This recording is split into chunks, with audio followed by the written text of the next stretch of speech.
Force yourself to take action because nothing changes until you move. You can pray about it, dream about it, talk about it, plan for it, visualize it, but at some point you must stand up and do the uncomfortable thing your future is begging you to do. Destiny does not come to those who wait. It comes to those who rise. It comes to those who decide that excuses have expired and hesitation has worn out its welcome. Action is the bridge between who you are and who you are becoming, and no one can cross that bridge for you. Force yourself to take action because your feelings cannot be trusted. They are inconsistent, unreliable, easily influenced by fear, fatigue, or frustration. If you wait until you feel motivated, you will abandon half the opportunities meant for you. You will watch seasons pass and wonder why nothing changed. But when you act, especially when you don't feel like it, you send a message to your mind, I'm in control now. And that message rewires your identity. It strengthens your discipline. It builds a version of you who is no longer driven by emotion, but by intention. Force yourself to take action because progress rewards movement, not perfection. Too many people wait for the perfect moment, the perfect plan, the perfect clarity, but perfection is a trap. Perfection stalls your purpose. Action reveals the answers you've been searching for. You learn by moving. You grow by trying. You discover strength by doing what scares you. The path becomes clearer only after you begin walking it. You do not need to know every step. You only need to take the next one. Force yourself to take action because your future is shaped in moments of discomfort. Every breakthrough you want is hidden behind a task you've been avoiding. Every dream you desire demands a sacrifice you've delayed. Every level of your life requires a stronger version of you, and that version is built in the moments when you push yourself past resistance. Discomfort is not the enemy. It is the evidence that you are stretching towards something bigger. Greatness grows in the soil of inconvenience. Force yourself to take action because your potential is too powerful to waste. There are talents inside you that have never been used simply because they have never been activated. There are ideas, visions, solutions, and abilities waiting for your courage. You are carrying more than you realize, but you will never see it until you demand more from yourself. Comfort will not challenge you. Fear will not guide you. Only action will unlock what has been hidden within you. Force yourself to take action because habits shape destiny. Every time you choose movement over excuses, you strengthen the muscle of discipline. Every time you take a step, no matter how small, you weaken the hold of procrastination. You are always training yourself. The question is, are you training yourself to advance or training yourself to avoid? Are you building momentum or building resistance? The life you experience is the result of the habits you repeat. Force yourself to take action because time is unforgiving. It moves whether you do or not. It does not pause for hesitation, fear, or doubt. One day you will look back and realize that the only thing standing between you and the life you wanted was the choice to begin. Not the lack of resources, not the lack of ability, the lack of action. You cannot reclaim wasted time. But you can refuse to waste another moment by staying still when you should be moving. Force yourself to take action because your calling deserves urgency. Your dreams deserve commitment. Your purpose deserves pursuit. The world needs what you carry, and someone's breakthrough is connected to your boldness. You are not here to stand on the sidelines of your own life. You are not here to wait for permission. You are here to build, to create, to influence, to rise, and none of that happens without action. Force yourself to take action because nothing meaningful grows in hesitation. Move now. Move of scared. Move imperfectly, but move. You don't wait for motivation. Motivation is not a loyal friend. It doesn't arrive on schedule. And it doesn't follow your calendar. People think they need to feel inspired before they move. But the truth is the opposite. Movement creates inspiration. Action gives birth to energy. Every time you sit around waiting to feel ready, you train your mind to believe that readiness is a requirement, but readiness is a luxury, not a necessity. You cannot let your destiny be held hostage by your emotions. You must be able to move in the dark, step when you're unsure, act when your heart is pounding and your doubts are shouting. If you wait for motivation, you surrender your power to a feeling that is unreliable and temporary. You don't wait for motivation because motivation is like the weather, always changing, always shifting, sometimes warm, sometimes cold, sometimes stormy. But discipline, intention, commitment, those are like the ground beneath you. They don't move. They don't drift. They don't disappear when you're tired. People who succeed are not superhuman. They simply make decisions that are bigger than their moods. They force themselves to do what needs to be done. Even when their feelings argue, even when comfort whispers, even when fear tries to negotiate. They understand that action is the ignition key. When you start, even if you start messy, your mind begins to catch fire. Suddenly, the thing you were resisting feels possible, manageable, even energizing. You don't wait for motivation because motivation grows where effort is planted. When you push yourself to act, you prove to your brain that you're capable. You teach yourself that you can follow through. And once your brain sees evidence of progress, even tiny progress, it releases the chemicals that make you feel inspired. Most people live in reverse. They want the feeling first and the follow through second.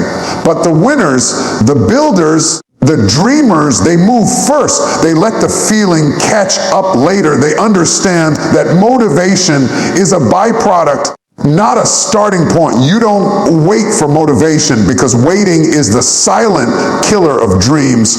Waiting feels harmless. But every day you wait, you strengthen the habit of delay.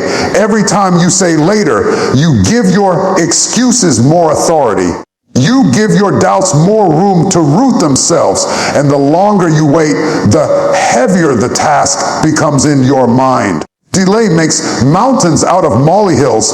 Action makes molehills out of mountains. The moment you take one step, one small breath of courage, the thing you feared begins to shrink. You don't wait for motivation because your future depends on your consistency, not your mood. Imagine where you could be 1 year from now if you stop letting your emotions dictate your effort. Imagine the health you could build, the career you could elevate, the skills you could master, the confidence you could develop. All of that becomes possible when you decide to move regardless of how you feel. You don't get stronger by thinking about lifting weights. You get stronger by picking them up. The same is true for every area of your life. Thinking won't transform you.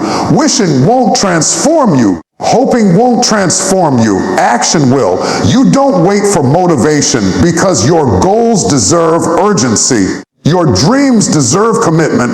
The life you envision requires a version of you who acts with intention, not hesitation.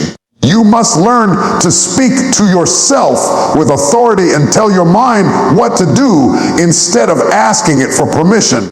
You must develop the habit of starting before you feel confident and pushing forward before you feel certain. Confidence grows through repetition. Certainty grows through experience. The person who waits for confidence remains inexperienced. The person who waits for certainty never moves. You don't wait for motivation because you are not built to be passive. You are wired to build, to create, to push, to grow. There is power inside you that only reveals itself when you act. You will never discover your strength if you only move on your best days. You You discover your strength on the days you push through resistance, on the days you show up without feeling like it, on the days you choose action over excuses. That is where character is formed.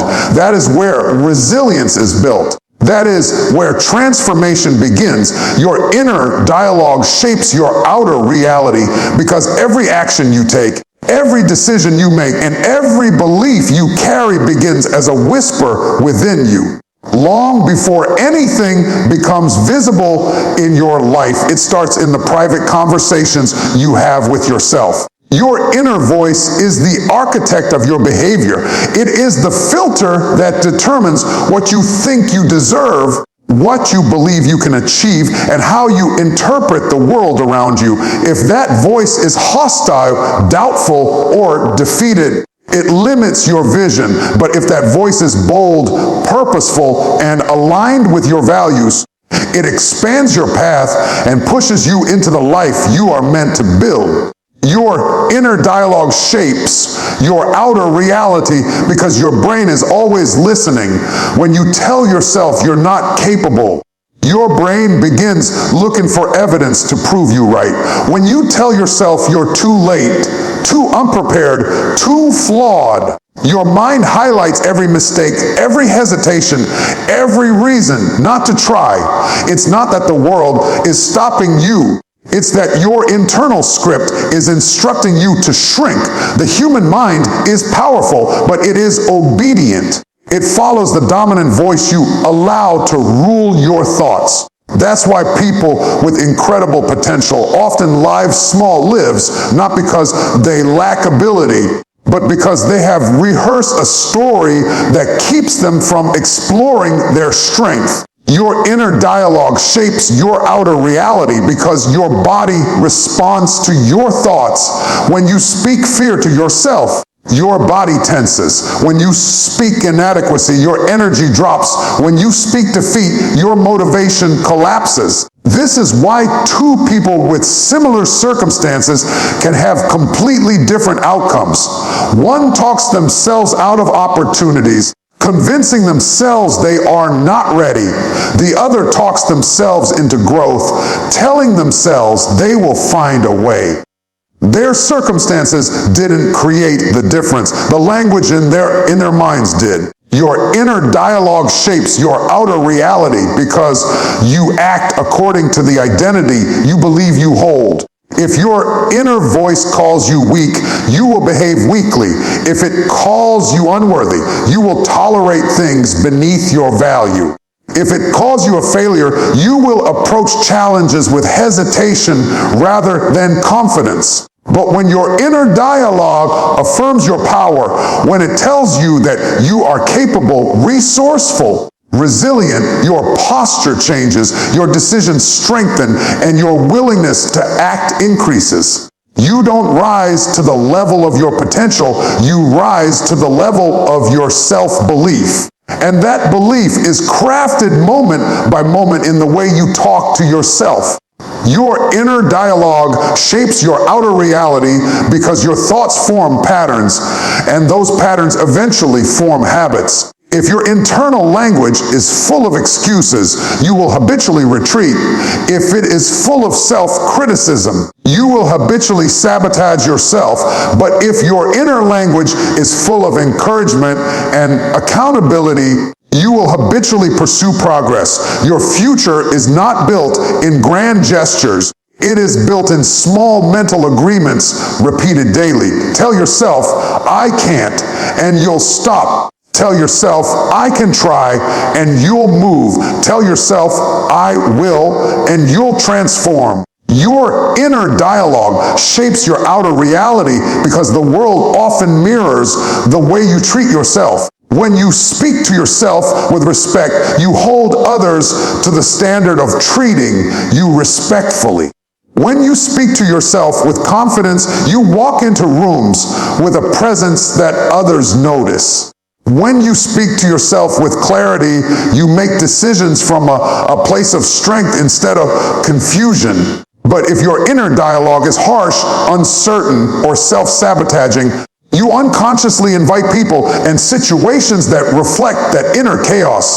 Life is not just what happens to you, it's also what you silently accept because of the way you talk to yourself. Your inner dialogue shapes your outer reality because every dream, every goal, every breakthrough you want requires a mind that believes it is possible. The world cannot give you what your thoughts are rejecting. Opportunities cannot stick to someone whose self-talk pushes them away. Growth cannot happen in a mind that constantly says, not me. But when your inner voice becomes a partner instead of an enemy, everything around you begins to shift. You start noticing possibilities instead of obstacles. You start choosing discipline instead of delay. You start believing in your own capacity instead of doubting it. Your inner dialogue is not background noise. It is the steering wheel of your life. When you change that voice, its tone, its message, its expectations, you change the direction of your entire existence. Discipline is stronger than emotion because emotions are momentary, shifting, unpredictable, and easily influenced by circumstances, while discipline stands firm regardless of what you feel. Emotion can inspire you 1 minute and discourage you the next. They can fill you with confidence in the morning and drown you in doubt by the afternoon. But discipline remains steady. Discipline is the ability to act according to what you know is right, not what you feel in the moment. It is the commitment to your long-term goals over your short-term impulses. It is the foundation that keeps you moving forward when your emotions are pulling you backward. Discipline is stronger than emotion because emotions are reactive. They respond to the weather, to your sleep, to an unexpected comment, to things you cannot control. If your life is built on emotion, then your progress will rise and fall with every shift in your mood. You will start things enthusiastically, but abandon them the moment you lose the excitement. You will chase goals only when you feel inspired, which means you will rarely follow through long enough to see results. But discipline is proactive. It does not wait for you to feel ready, energized, or confident. It tells you to move whether you feel like it or not. That is why disciplined people succeed. They have learned to keep going even on the days when their emotions argue. Discipline is stronger than emotion because emotions are noisy. They shout for comfort, for distraction, for the easy option. They whisper excuses, convincing you to stay where you are rather than step into discomfort. Emotion says, not today. Emotion says, I'm too tired. Emotion says, I'll try again later. Discipline is quiet but relentless. It does not shout, it instructs. It says, do it anyway. It says, you made a commitment. It says, move even if it's uncomfortable. When you follow discipline instead of emotion, you train your mind to obey your purpose rather than your impulses. Discipline is stronger than emotion because discipline produces consistency, and consistency produces transformation. Anyone can work hard for a day. Anyone can be motivated for a week. But the person who shows up day after day, regardless of circumstances, becomes unstoppable. Discipline builds momentum.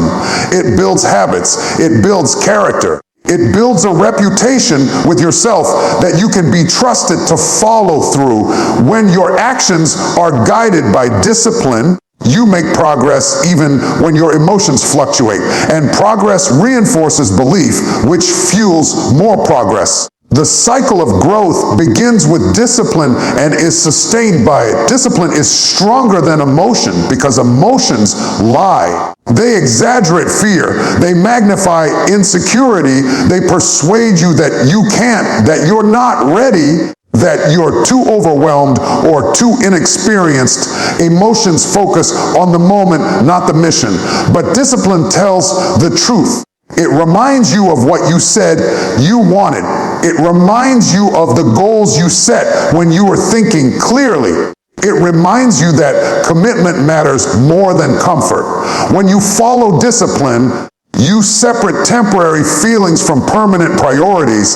Discipline is stronger than emotion because discipline leads to freedom. At first, discipline feels restrictive, like a set of rules you must follow. But over time, discipline frees you from the chaos of inconsistency. It frees you from regret, from the frustration of unfinished goals, from the disappointment of knowing you could have done more but didn't. Discipline frees you from dependence on motivation. It frees you from the emotional roller coaster that stops most people from achieving their potential. Emotion may feel good in the moment, but discipline feels good in the long run. Emotion gives you a shortcut. Discipline gives you the destination. Discipline is stronger than emotion because your future depends on what you repeatedly do, not what you occasionally feel. The life you want, the health, the career, the stability, the growth will not be built on the days you felt inspired. It will be built on the days you pushed yourself despite the resistance. Every time you choose discipline over emotion, you strengthen your identity. You become someone who follows through, someone who finishes, someone who conquers their weaker impulses, someone who chooses purpose over excuses, someone who rises above their feelings instead of being ruled by them. Discipline is not louder than emotion, but it is stronger. And when you train yourself to act according to discipline rather than emotion, you gain control over your life in a way that most people never experience. Small steps destroy big fears because fear grows in the unknown. In the overwhelming picture your mind paints when you look too far ahead. When you stare at the entire mountain, your body freezes. When you focus on the next small, doable action, your mind calms. Fear feeds on magnitude. It thrives when you believe you must change everything at once. But when you break the impossible into pieces and take one small step, fear loses its anchor. It cannot survive where progress exists. Even the tiniest forward motion interrupts the cycle of anxiety and builds the confidence that you can continue. Small steps destroy big fears because action shrinks uncertainty. The longer you think about what scares you, the larger becomes in your imagination. Your mind begins to exaggerate the difficulty, the risk, the potential failure. But when you finally take one step, send one message, make one call, your brain shifts from speculation to experience. Experience is the antidote to fear. When you act, you gather facts, you realize the task wasn't as impossible as it felt. You learn that your fear was louder than the reality, and that realization becomes fuel for your next step. Small steps destroy big fears because fear loses its power when you move through it, not around it. You cannot think your way out of fear. You cannot talk yourself into courage without evidence. But every small action becomes proof that you are capable. It becomes evidence that your fear is not in control. You begin to understand that courage is not a huge moment of bravado. It is a series of small, consistent decisions to keep going. Each small step is an act of rebellion against the voice that tells you to back down. Each small step weakens fear's authority. Small steps destroy big fears because small steps are sustainable. Big changes often collapse under the weight of unrealistic pressure. When you attempt too much too quickly, you overwhelm your system and retreat. But small steps allow you to build momentum gradually. They keep you moving without draining you. They allow you to gather strength, develop skill, and build resilience one layer at a time. Progress that is gentle is often progress that lasts. And lasting progress eventually outgrows and outshines fear. Small steps destroy big fears because every little action builds self-trust. Fear thrives in minds that doubt themselves. It thrives where people believe they cannot follow through, cannot endure discomfort, cannot handle the challenge. But each small step you complete rewrites that belief. It tells your brain, I can do this. It tells your nervous system, we survived that. It tells your identity, I am someone who moves forward. And a person who trusts themselves becomes incredibly difficult for fear to intimidate. Fear cannot control someone who has proof of their own strength. Small steps destroy big fears because fear is triggered by the idea of doing everything. Courage is built by doing something. The moment you begin, you shift your brain out of paralysis. Even if you move slowly, you are no longer stuck. Fear loses its grip when you stop standing still. Motion is a signal to your brain that you are not helpless. It reminds you that you have choices, power, and influence over your life. Fear wants you frozen, thinking, worrying, imagining outcomes. Action disrupts that cycle. Even imperfect action creates clarity and reduces fear. Small steps destroy big fears because one small success makes the next step easier. A single step may seem insignificant, but it creates a ripple effect. You begin to see that you can build a path by laying one small brick at a time. What once looked impossible becomes manageable. What once felt terrifying becomes familiar. You become someone who takes action instead of someone who gets trapped in anticipation. And every time you take another small step, fear shrinks a little more. Small steps destroy big fears because fear is loud only until you move. Once you take that small, brave step, the noise begins to fade. Your confidence rises in direct proportion to your willingness to act. Your strength grows in direct proportion to the habits you build. And the fears that once towered over you begin to crumble under the weight of your consistent, steady, intentional progress. Comfort is the enemy of calling because comfort convinces you to stay where you are even when you know you were made for more. Calling requires movement, discomfort, stretching, and sacrifice. Comfort asks you to stay the same.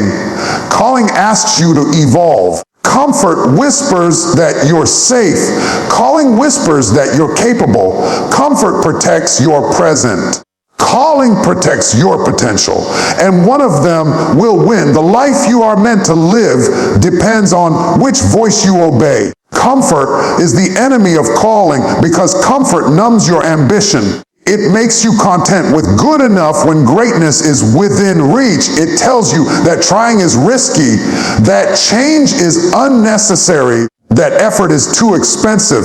Comfort convinces you that stability is the highest priority, even if that stability becomes a cage. Many people never discover their true capacity because they allowed comfort to sedate their hunger for more. They settle for routines that require no courage, no creativity, and no responsibility to grow. But your calling will not reveal itself while you are wrapped in the blanket of familiarity. Comfort is the enemy of calling because calling requires you to confront the unknown. Your potential lives beyond your current understanding.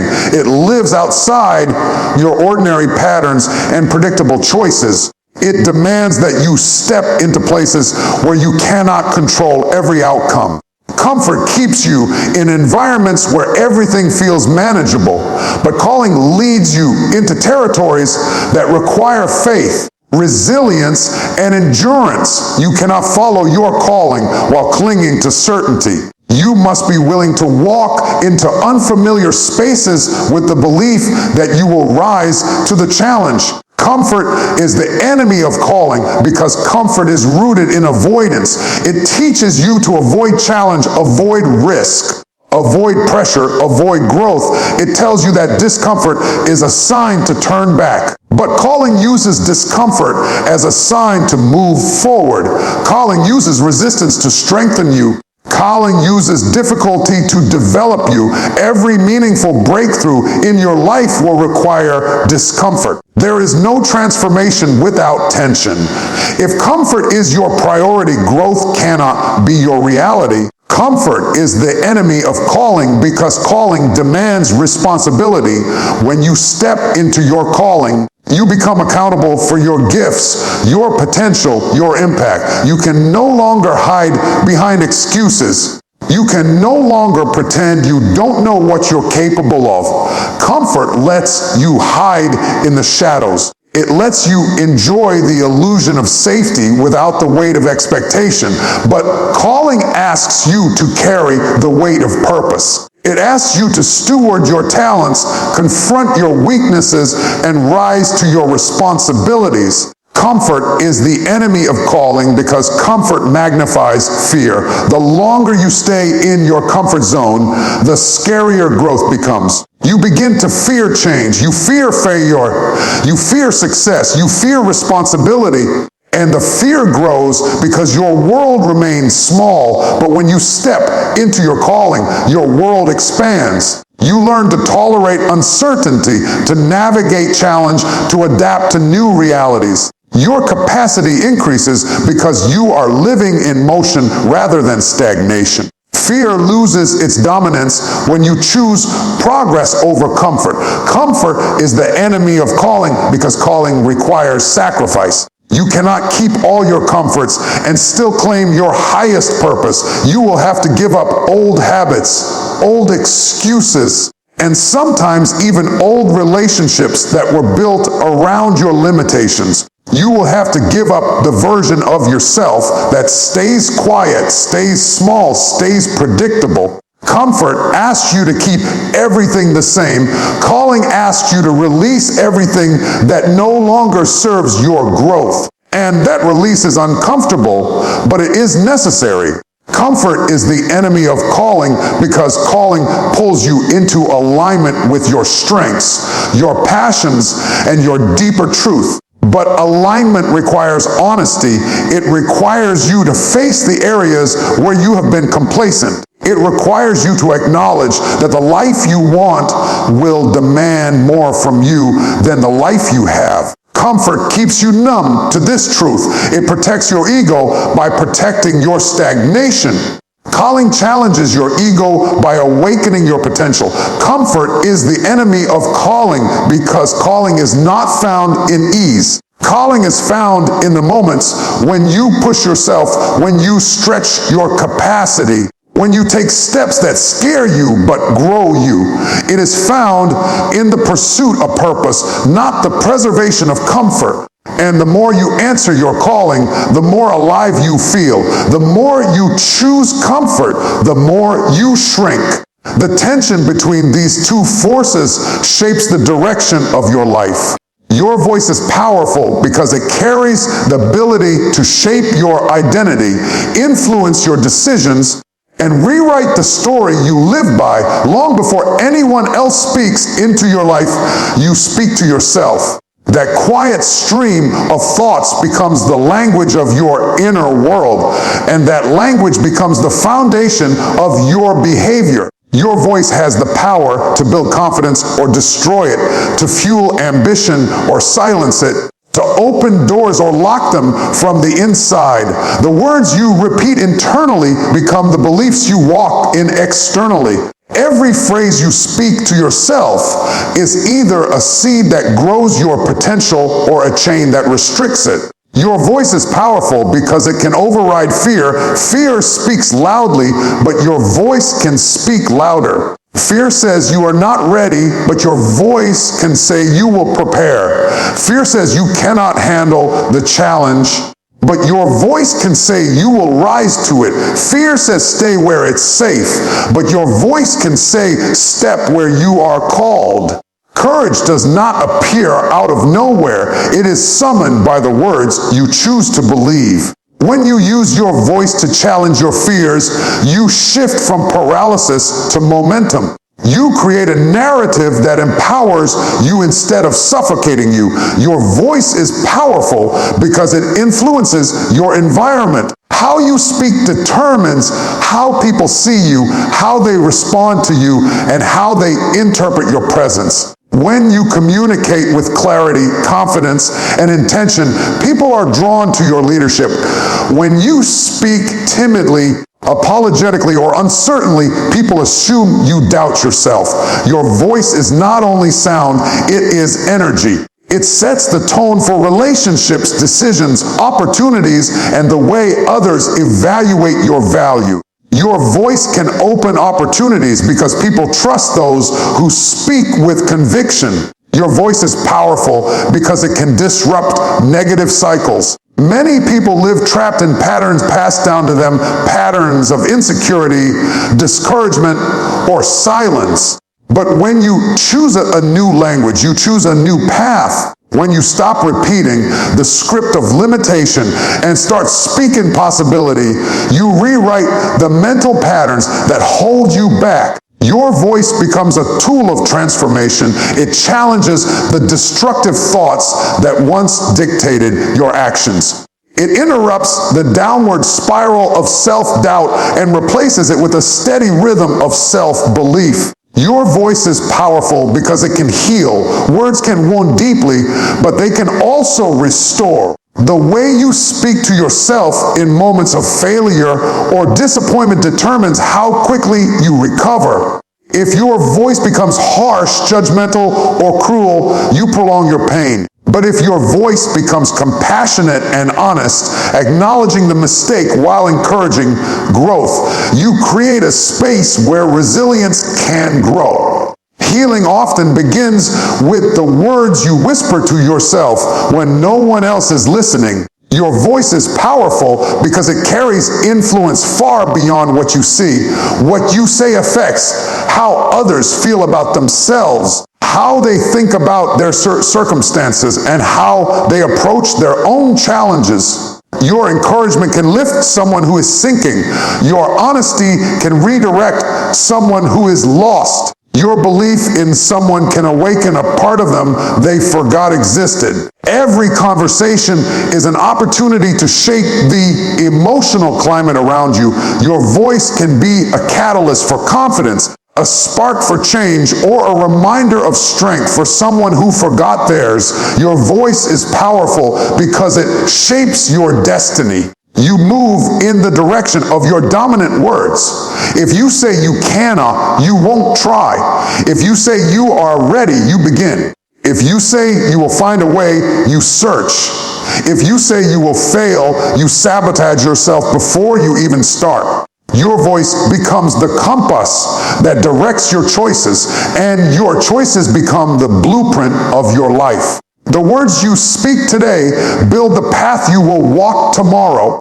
Your voice is powerful because it is one of the few things entirely under your control. You cannot control the world around you, but you can control the world within you. You can choose to speak life instead of limitation, determination instead of defeat, purpose instead of passivity.